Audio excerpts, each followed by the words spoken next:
ஒரு பிசினஸ்மேன் அவனோட பிசினஸ்ல ரொம்ப லாஸ் ஆகி ஒரு காட்டுல போய் அமைதியா உட்கார்ந்துருக்கான். அப்ப கடவுள்கிட்ட கேக்குறான், எனக்கு ஒரு காரணம் சொல்லு, நான் ஏன் உயிரோட இருக்கணும்? என் வாழ்க்கையில நான் எல்லாத்தையுமே இழந்துட்டேன். இந்த வாழ்க்கையில நான் இனி என்ன பண்ண போறேன்? அப்பதான் ஒரு குரல் கேக்குது. கடவுள் அவன்கிட்ட பேசுறாரு, நான் இந்த பூமியில புல்லோட விதைகளையும் மூங்கிலோட விதைகளையும் ஒரே நேரத்துல தான் விதைச்சேன். ரெண்டையும் நல்லா பாத்துக்கிட்டேன். புல்லு உடனே வளர ஆரம்பிச்சிருச்சு. அந்த நிலம் ஃபுல்லா பச்சை பசேல்னு ஆயிருச்சு. ஆனா மூங்கில் வளரவே இல்ல.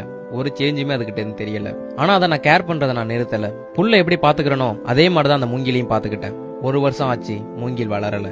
2வது வருஷம் ஆச்சு, புல்லு நல்லா அடர்த்தியா வளர்ந்துருச்சு. ஆனா மூங்கில்ட்ட இருந்து ஒரு சேஞ்சுமே இல்ல. 3வது வருஷம் ஆகியும் மூங்கில் ஒரு இலை கூட விடல. ஆனா நான் என்னோட நம்பிக்கையை விடல.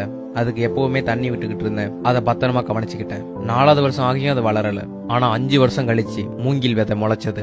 6 மாசத்துல புல்ல விட 20 அடி அதிகமா வளர்ந்து நின்னுச்சு. மூங்கி வளர்றதுக்கு 5 வருஷம் எடுத்துக்கிச்சு. அந்த 5 வருஷமும் அதோட வேரை பலப்படுத்திக்கிட்டு இருந்திருக்கு. அப்பதான் அதால 20 அடி வளர்ந்து நிக்க முடியும். நான் சொல்றதை என்னைக்கும் மறந்துடாத. உன்னோட வாழ்க்கையில நீ சந்திக்கிற கஷ்டங்கள் உன்னோட வேரை உறுதிப்படுத்திக்கிட்டு இருக்கு. அது உன்னை பலசாலியாக்குது. நான் மூங்கில என்னைக்கும் கைவிட்டதில்ல. அது மாதிரி உன்னையும் நான் என்னைக்கும் கைவிட மாட்டேன். அதனால உன் முயற்சியை நீ என்னைக்குமே கைவிட்டுறாத. மூங்கில் வளர்றதுக்கும் புல்லு வளர்றதுக்கும் நேரம் மாறுபடும். அதே மாதிரி அதோட தேவையும் மாறுபடும். இதே மாதிரி உனக்கான நேரமும் வரும். அதனால உன் வாழ்க்கையில ஏற்படுற தடைகளையோ கஷ்டங்களையோ கண்டு நீ பயப்படாத. இன்னைக்கு இல்லனா நாளைக்கு ஜெயிப்ப.